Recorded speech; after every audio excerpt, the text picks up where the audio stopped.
Good morning. Good morning. Welcome to the Unitarian Universalist Fellowship of Wayne County. We are a diverse congregation that welcomes you as you are, regardless of your age, ethnicity, race, sexual orientation, gender identity, economic status, or physical ability. We come together to seek deeper meaning and understanding from each other and the world around us. Your presence here today is a gift that brings us closer to that understanding. We are an active community that lives its values beyond the hours of Sunday service, and I would like to call your attention to the following. Join us for our annual water communion ritual next Sunday, September 7th. You are invited to bring water to the service from a place that is special to you, whether it be from a place you visited over the summer or your very own tap. In this exploratory service, there will be different water stations to explore in community. A lot of the volunteer work that takes place in our congregation happens through committees. If you'd like to learn more, please come to our committee fair on September 7th after the water communion service. Each committee will have a representative telling the basics of how they help us meet our fellowship's mission. Those who visit at least 5 committee tables will receive a treat. We have received $151,510 in pledges towards the solar panel campaign goal of $160,000. If you have not submitted your pledge, please do so as soon as possible. If you have pledged, thank you so much for your generosity. If you would like to find out more about our activities, feel free to ask Karen Skubik, our membership coordinator.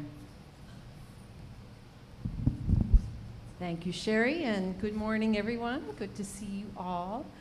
On, August 18th, hopefully you received an email from me, and these emails went out to everyone for whom we have an email address. So if you did not receive it, please let me know, because that's a major way that we communicate here.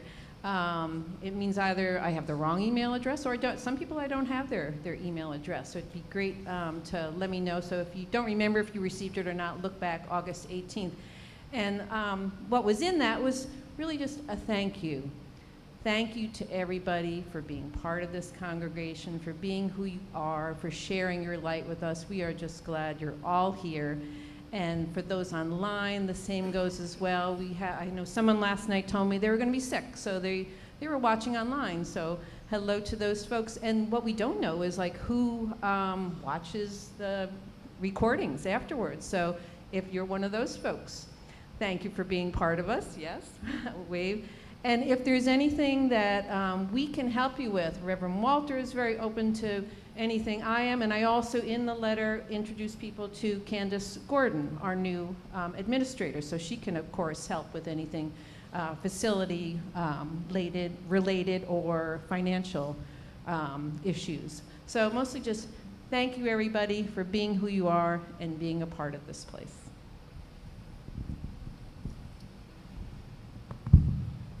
All right. Okay. Karen, can you do me a favor? Can you go see if Candace is on her way? Y'all heard about this Candace person, right? Yeah. Candace, formerly Joanna, formerly Ann. Our new congregational business, administrator. Latest addition to our UUFWC staff. And like so many other people, she's a little camera shy. So she's been a little slow to try to get people, but I thought people would like to at least get a look at her face. So I said, make sure you get down here. And knowing this position, I'm pretty sure she's been in the middle of doing 5 or 6 things right now. So, but today we are going to be talking very much, Jean is opening the door. Here she comes. Hi, Candace! Candace is our new administrator, 30 hours a week. She has been drinking from the fire hose that is UUFWC's ways of doing things, and she has been much quicker on her feet than she has any right to be. Welcome, Candace. Thank you for being a part of our community. Just everybody get a good look at her. All right, we'll let you go back. I know how gun-shy you can be. So, I've already warned Sherry about what could happen today, because today happens to be one of my favorite topics. It's Labor Day. Why? For 20 years, I worked in jobs that were this far away from minimum wage. 20 years.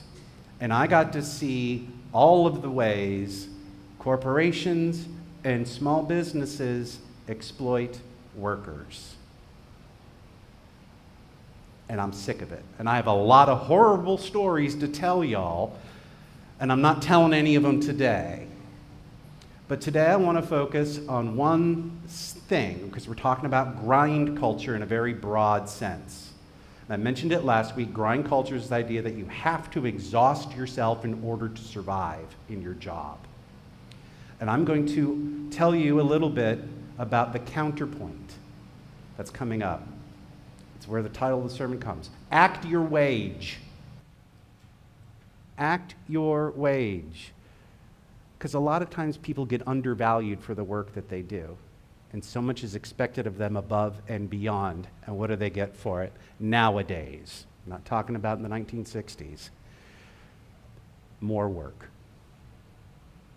So we're going to talk about labor and its value today, and how it is deeply integrated into our faith to honor the people who work no matter what the position is, no matter what the work they do is. All labor has value. Thank you for coming in this morning. Remember, next week, water communion. Bring your cup of water, your bottle of water, bring it from a tap, however you get it. Make sure to bring it and stick around for the committee fair, because that's also a labor that is sacred, the volunteer work that we do. Thank you again for spending your Sunday morning with us on this long Labor Day weekend with such an exhausting news cycle. Put down your worries. Open your hearts. Please put your cell phones into worship mode and join me now for our time together.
Our chalice lighting this morning is Invocation by Angela Herrera.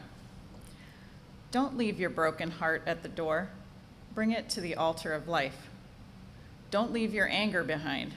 It has high standards, and the world needs vision. Bring them with you, and your joy, and your passion. Bring your loving, and your courage, and your conviction. Bring your need for healing, and your power to heal. There is work to do, and you have all that you need to do it right here in this room.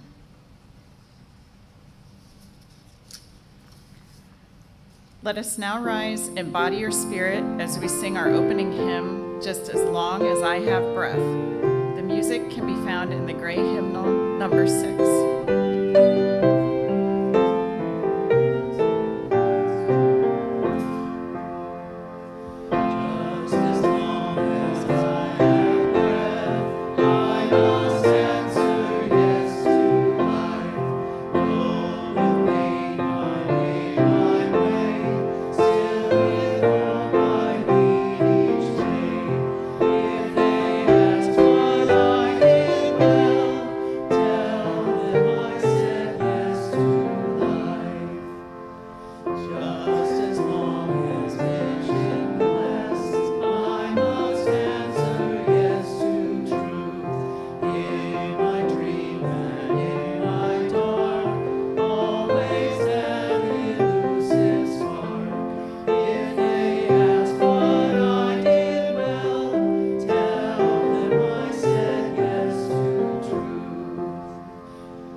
Please join me now in the spirit of prayer and of meditation. Take a deep breath.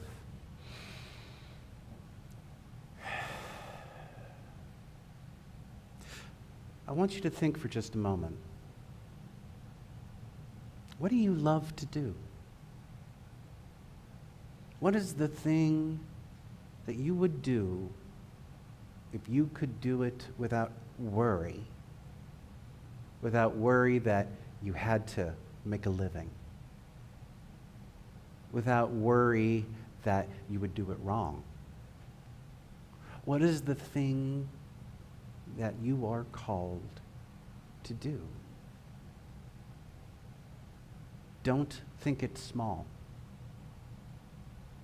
Don't think that knitting a beautiful sweater or scarf or hat is a small desire.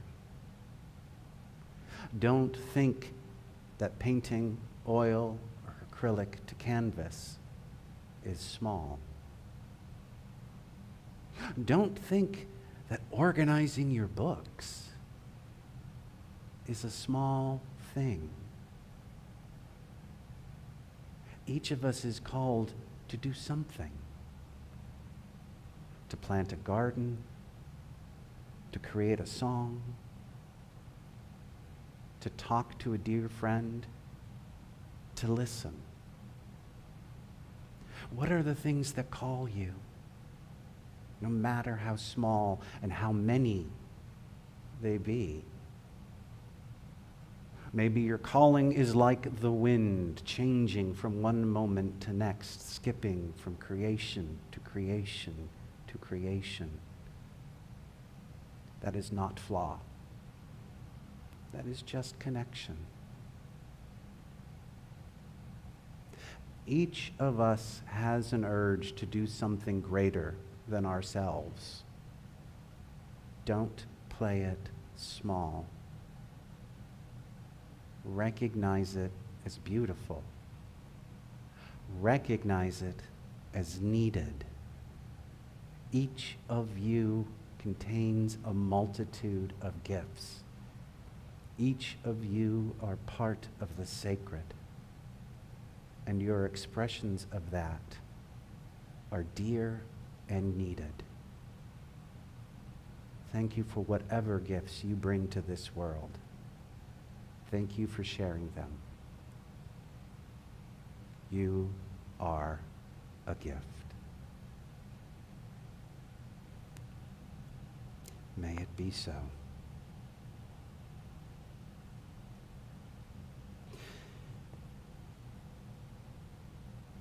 Gosh, I'm tired. Gosh, I'm tired of all of this. All of the news, all of the horror, all of the commotion that seems to be coming down non-stop. I want to put it down. How about you? Even for just an hour. This is the time to let your outrage, your anger, your sadness, your depression, to let it go just for a little bit if you can. In this community of love, put that worry, put that fear on this stone. Put it in the water.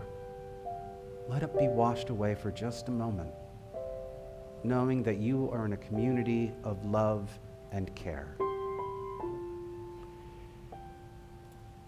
And bring your joys, no matter how small or meager they may seem, for their power is so much more than you may give them credit. Share those joys, put it in the water, let them ripple out, for they are needed and appreciated.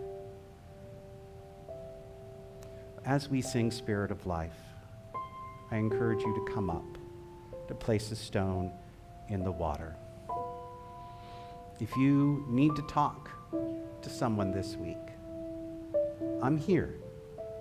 Let me know. Take my hands. Tell me you want to meet.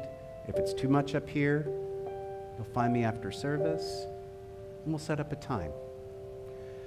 We have members of our pastoral care team, Steve Berg, Cheryl Wirtz.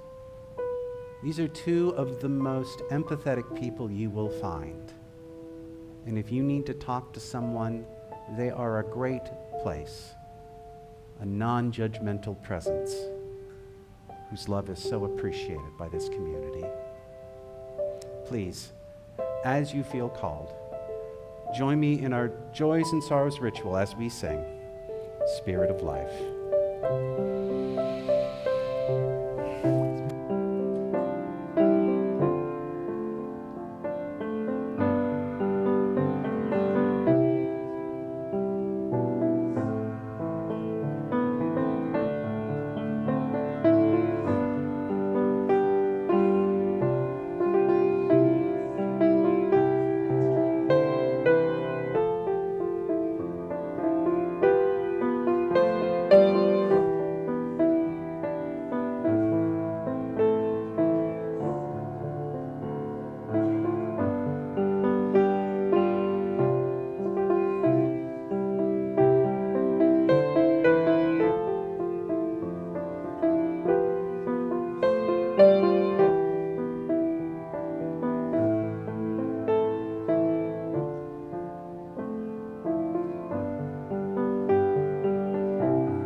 Our faith is centered on the belief that we can make this world a better place for all who dwell in it. In order to realize that vision, we need both the motivation and the means. Your donation helps the community put its faith into action by supporting our programming and facilities. This morning and throughout the month of August, donations that are not designated for another purpose will be split with CAMO, Central American Medical Outreach, a non-denominational humanitarian organization that brings life-saving medical services, education, and community development to Central America. CAMO provides more than 140,000 life-saving services each year to impoverished people who otherwise would not have access to aid. Thanks to CAMO's efforts, an average of 150 infants per year go home alive in their parents' arms instead of dying. For those who are watching online or who do not carry cash, you can donate on our website by scanning the QR code in the order of service or on the screen. The offering will now be collected and gratefully received.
Join me in this unison reading. The words are on the screen.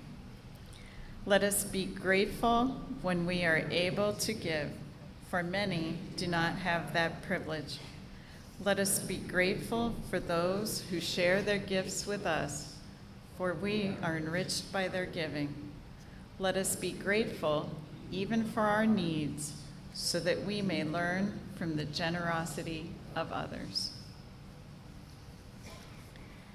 Today's reading is an excerpt from Rest is Resistance, a manifesto by Tricia Hersey. Many people believe grind culture is this pie-in-the-sky monster directing our every move, when in reality, we become grind culture. We are grind culture. Grind culture is our everyday behaviors, expectations, and engagements with each other and the world around us. We have been socialized, manipulated, and indoctrinated by everything in culture to believe the lies of grind culture. In order for a capitalist system to thrive, our false beliefs in productivity and labor must remain.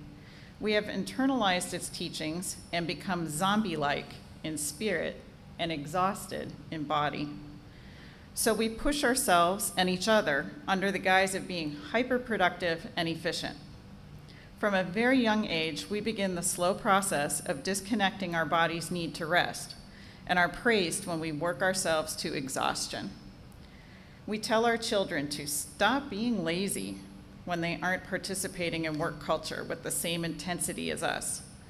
We lose empathy for ourselves first and push excessively. We become managers, teachers, and leaders who fall prey to the allure of a capitalist system and treat those we have the honor of working with as human machines. We become rigid and impatient when our checklist isn't completed to perfection. We become less human and less secure. We believe we are only meant to survive and not thrive. We see care as unnecessary and unimportant. We believe we don't really have to rest. We falsely believe hard work guarantees success in a capitalist system. The success that grind culture props up centers constant labor, material wealth, and overworking as a badge of honor.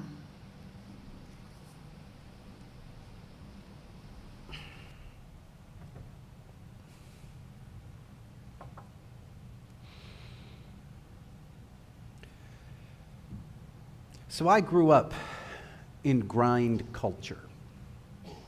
Now, granted, it wasn't called grind culture back in the 70s and 80s.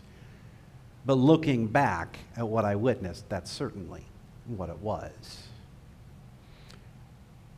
I got to witness it by what I got to see my mother do. My mother worked 3 jobs while I was in elementary school. Her main job was at a bank, working 9 to 5, in what was called the proof department of the banks. That's where they made sure all the checks were on the up and up. And if you remember the 70s and 80s, people wrote checks back then, especially when you were like buying groceries. Credit cards were still kind of a new thing. So there was a lot of work to do. And occasionally, because banks run on a schedule, you'd need to come in early, run the extra odd weekend, maybe stay late. That was just the nature of the job. She also had 2 part-time jobs. She ran the before school program at the elementary school I attended, which means that she got there at 7 a.m. to unlock the doors and make sure a bunch of hyperactive elementary schoolers were contained for 2 hours before the school day started. She also helped to found the after-school program, which ran till around 6. So she'd get off her job, come in for an hour to help out with the kids who were staying late because their parents were working. She was supposed to be done at 6, but there was always 1 or 2 kids whose parents came at like 6:10, 6:15 because they had to stay at the office late. And so my mother basically worked 11-hour days for about 10, 15 years. We would go home at the end of the day, exhausted, and she still found time to cook. We'd watch a little TV, and then we'd go to bed early because we had to get up at 5:30 the next day. For those years of her life, 15 years or so, all of her energy was solely focused on work. Almost always. I need to bring up 3 points here because I am talking about my mother, and she will be watching this later. 1, my mother worked 11-hour days. Do not think I was ignored. Working moms who exhaust themselves very often still find times to love on their kids. We didn't have quantity time, but we sure as hell had quality time. I was deeply loved and never felt ignored. If I do not make that point clear enough, please see me afterwards. 2, my mother was not bad with money. Often we have this idea that people who are working 3 jobs or such are doing so because they have poor spending habits. My mother could stretch a dime further than it had any right to be stretched, and she still does it to this day. She found a way on those low wages to have just enough in savings. You know what just enough is? Just enough is to cover a car repair. Because if you lose your car, you're done. Just enough is to handle a minor medical emergency, a trip to the emergency room. And if my mother were here today, she'd tell you, and that's where we went every summer because my boy could not contain himself. She was very good with money. 3rd thing, My mother was not lazy. The other thing we often hear about when people who are working hand to mouth like this is that they are shiftless. They don't have goals. They don't have dreams. Not true. My mother had things she wanted to do with her life and couldn't because of the system that she was in. She wasn't able to finish college. Why? Because she had a family crisis that she had to help deal with. Her father died, and her mother didn't know what to do with herself. So my mother had to help out, keep the family going. We hear about single mothers who end up going back to college and work hard, and I think that's great, and I think that's wonderful, and many of them have some sort of support network to help them out with that. So many do not. My mother was one who didn't have that support network because her family was dealing with so many other things. But if she was such a hard worker, why didn't she get promoted? Thank you, Bert. Why do you think a strong, smart, independent woman working in finance in the 1970s wouldn't get promoted? I'll wait. Really? And don't women have certain expectations at jobs that they may have to perform that are not part of their job duties? Aren't they maybe considered a little bit less than, especially back in the 70s? Hasn't gotten a whole lot better, it's gotten a little better.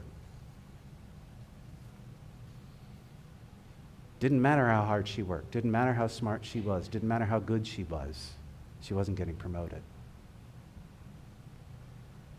I bring all of these things up, not just to brag about my mother, which I will. I could do 3 sermons on her. But as a counter argument that still exists in this country, that if you are working paycheck to paycheck, if you are working hand to mouth, that there must be something wrong with you. That we think living to paycheck culturally is a character flaw that limits you, that prevents you from success. We culturally believe if you are living paycheck to paycheck, that you deserve to be where you are. After all, this is America. If you work hard, you can achieve anything. Isn't that the American dream? Nobody worked harder than my mother. Nobody. And it took up so much of her time, so much of her energy, working 11 hours a day and taking care of a hyperactive 8-year-old, that she didn't have enough time to take care of herself. She needed to sacrifice just to survive. That is grind culture. Putting what someone produces over their personhood. While the term is new, grind culture has been in this country, I say, for centuries. The only difference is it's now spreading to places where it hasn't been traditionally. Think back to the founding of this country. Think of the labor that was used to create this economy and who provided that labor. A group of people that we, white folks, didn't consider human at the time. The labor that built this country was the labor of enslaved people, people who had their humanity taken away in order to make it easier for us white people to work them non-stop, grinding them. When slavery was finally abolished, The system made sure to keep that non-stop work ethic in place for black folks, paying them lower wages for their work and creating systems that made it near impossible to get out of poverty. And these systems are still in place today. We still have the legacies of redlining. We still over-police black neighborhoods in order to get people in prisons to work. We've dehumanized them to capitalize the labor. Another group that we've dehumanized in order to get their labor, right? Immigrants. There has been an assault on immigrants lately. And we are starting to see what that is doing to our economy. What happens when you have a group of people who do most of the low-wage labor suddenly disappear? Do you know how much labor they produce? According to the U.S. Bureau of Labor Statistics in 2023, foreign-born workers, both documented and non-documented, made up 18.6% of the labor force. And guess what kind of work they do? Overwhelmingly. Service industry. Think of the hotels, all of the people who work there. Construction, transportation, agriculture. I know that we have farmers in this area who are hurting for some of the things that are going on with our immigrant community. Landscaping, food processing. The jobs that they work are so physically demanding. And do they have opportunity for advancement in these positions? No. Just like how we treated the enslaved, we often see people refer to them as non-human, demonizing them, calling them shiftless, lazy. How many of you have heard the current administration refer to undocumented immigrants as animals? That's intentional. That's to demonize them, to make them less than, and only giving their worth in one way. They are only valuable for the labor they provide. This is, I think, one of the most horrible things I've seen about this country, this culture that we live in. We value what you produce, not who you are. The idea that without your labor, you are nothing. And this is so deeply embedded in our culture that we don't often realize it. You've met someone for the first time. What do you say? Hi, nice to meet you. What do you do? You have already started to pigeonhole a person by what they do before you even meet them. And it's cultural. We all do it. I am just as guilty. We want to figure out somebody. We ask them, what do you do? I was talking to Candace earlier, right? What do you do? I really like playing with my kids. I really like going for a stroll in the woods. Nobody answers that way. Nobody talks about what they like to do. They talk about their jobs. How about, do you remember when the term gap year first started to come into the American lexicon? I remember hearing the term gap year, and for a parent to say their kid was taking a gap year, it was like admitting they had an addiction problem. They're taking a gap year. Oh, I'm so sorry. Why? God forbid someone at the age of 19 say, you know what, I'm not sure I want to know what I want to do with my life at this point in time. And I don't know if I want to spend a couple $100,000s trying to figure it out. Why can't I be a person? Why do I need to immediately start going into a field where I need to think about what my value is going to be? Why can't I just have value? Why can't I work on who I am? Isn't that enough? We center work. How many of you are retired? Yeah. How many of you in your retirement had that moment where you're like, oh my God, I'm not working. What am I doing with my life? What am I supposed to do now?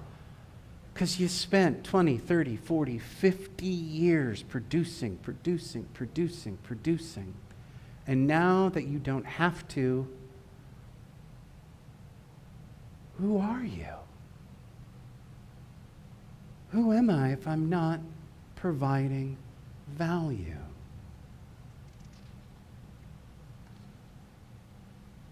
We live in a culture that what you produce is the major thing that defines you, and we need to remember we are more than that. That everyone is more than just what they can add to the economy. We're Unitarian Universalist, folks. We believe that everyone has value intrinsically, that they don't earn it, that being who you are is enough, that you do not need to be reduced to your productivity. And we've seen some work on this. We've seen some work on this in our country. I think the first half of the 20th century, we did some wonderful things. I mean, yes, the greatest thing we probably did was recognizing that slavery was not a good thing. Getting rid of that was probably the best thing that we did as a country. It never should have taken as long as it did for us to recognize that black people were human beings. That was just a sin. And it's great that we no longer have children working in factories, that we realize that they need to be able to learn and play and grow into a person without being reduced to output. And I can tell someone's going to come up to me after service, well, you know in what state they're doing this with kids and child labor. Yes, I do know. We have people who are working backwards. I'm not thrilled about it either. The New Deal, that 40-hour work week, and having weekends off. Thank you, Francis Perkins. Triangle Shirtwaist Fire, getting better working conditions. We have made progress, especially in that first half of the 20th century. But it's the more recent 50 years that I'm concerned about. Unions. Unions, I think, are one of the best things that we could have. Having a group that makes sure that the workers don't get exploited. It's sad that we need them, but we do. And the groups right now that need unions are the ones that don't have them. Some of the worst working conditions and some of the worst things we see where people are being exploited are those same industries I talked about that immigrants work at. Food service, construction, landscaping. You want a fun task? Get a job at like McDonald's or Starbucks and try to start a union. Watch how quick you get fired. But we need those things because we need worker protection. We need to protect our employees from poor working conditions, high turnover rates, burnout, wage theft. These are the things that happen in the low-wage jobs because the employees are not considered people. Talk to somebody who is Gen Z or millennial. Ask them if they have a house, or ask them if they ever think they'll ever be able to afford one. My daughter has told me she doesn't think she's ever going to be able to get a house. There are a lot of people I know who, if they are younger and they have a house, do you know how they got it? They have parents who helped, because you can't do it on your own anymore. Why can't a job allow someone to afford a decent wage to get a house? And these people, the millennials, Gen Z, They work for companies and they no longer believe the American dream that they can ever get promoted from within. It doesn't happen.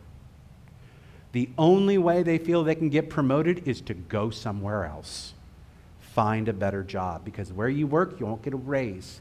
No matter how hard you work, they've been told, you will always stay where you are.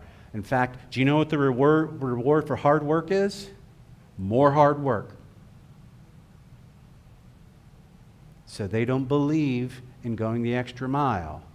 They believe they are going to act their wage. And people are upset about that. How many of you are teachers or have taught? One of the best things I've seen teachers ever do is work contract hours only. When there's been issues with negotiation about their union, they work contract hours only. They don't grade papers at home. They don't do lesson plans at home.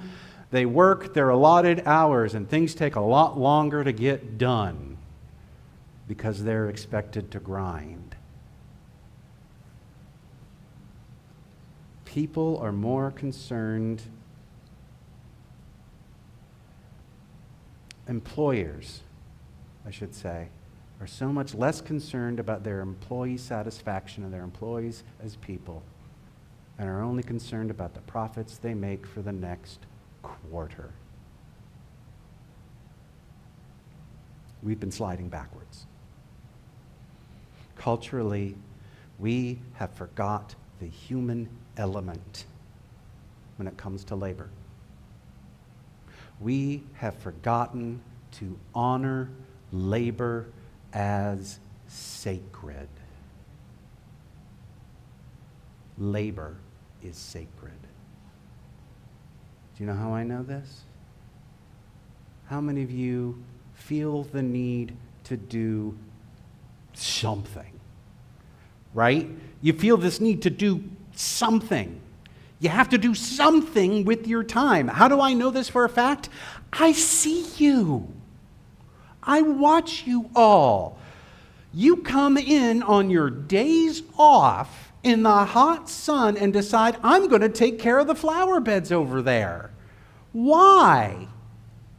They needed it. You like doing it. It feels good. How many people like to put your hands in the dirt? How many people like to grow things? Right? I don't get it, but you like doing it. You need to do it. Where are my greeters? Where are my greeters at? What is wrong with you people?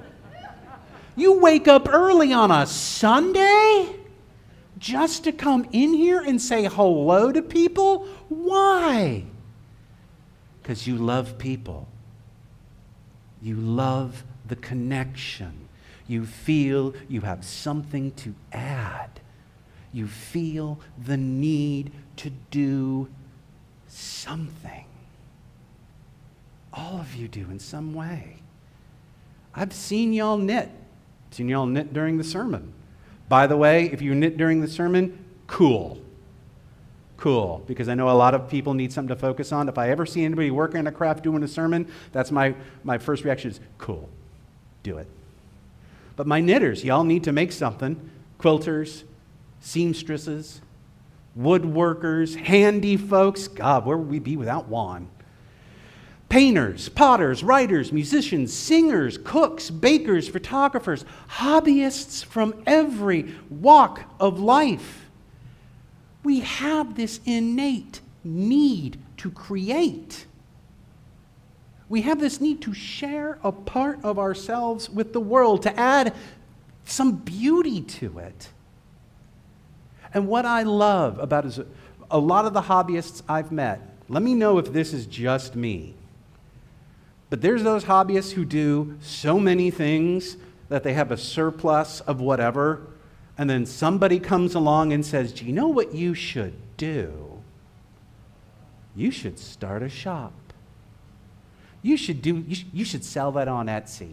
You know what you should do? You should go down to the craft fair and you should set up a table there and all of this. And I don't know about you, but I've seen so many hobbyists go, yeah, I could, but it's just so much work. And that's not why I do it. I do it because I like to do it. I do it because it feels good to do it. And I don't want to turn it into a side hustle. I don't know about you, but sometimes it feels like you pollute it when you turn it into a side hustle. Gosh, the first time I ever got a paycheck for being an actor, I felt so dirty. I felt so dirty. It's like, I'm loving this. Why am I getting paid? And that's part of the grind culture too. Why shouldn't you get paid for things you love to do? We need to create. Humans need to create. They need to add to the world of which they are a part. And instead of people exploiting that need in others in order to hoard wealth, we need to honor that sacred need to create. And the best way to do that, the best way to honor the dignity, the humanity of all who labor is to pay them a living wage. Anything less is exploitation. Anything less than paying someone a living wage is exploitation. To do that is to rob them of their worth and their dignity. And if you can't afford to run a business without exploiting someone, you need to rethink how you run your business. If you can't recognize employees as people with lives outside of their production, maybe you shouldn't be running a business in the first place. We cannot work together if we cannot recognize the humanity and honor the labor of every person, no matter how small. The body doesn't work if one of the parts is missing. We need all the labor and honor it equally. We have a need to create. We have a need to add to this world. We need to be a part of a community. And all the little pieces of labor that go into making our world are valuable. All of them. That effort, no matter who it comes from, needs to be honored. That is sacred. And it needs to be treated as such. May it be so. So are we all going to do better now? You're going to make the world a better place today? Okay. How about if we just sing? Please join me in body or spirit. Please rise in body or spirit as we sing our closing hymn, Building a New Way, 1017 in the Teal hymnal.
First things first, it's Labor Day weekend. Have fun.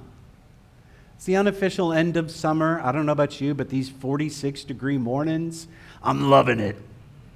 Give me my sweatshirts. Give me my cozy. Give me football. Give me football. And there's a lot going on right now, and we have a lot that is needed from us. Is there a protest going on tomorrow? Down at the square? Who knows what time it is? Noon to 2. I do not endorse any political candidates or parties, but I do definitely endorse human rights. I do definitely endorse justice. I do definitely endorse the idea that we don't need no kings. Thank you kindly. I might see you tomorrow. Who knows? And if not, take care of yourself. If not, remember that you are beautiful, you are sacred, you are worthy, no matter what you do or don't produce. Hey, if you're retired, enjoy it. You earned it. If you're working, remember that you are not defined solely by your labor. Remember that you are so much more than a wage. All of you are divine in your own ways.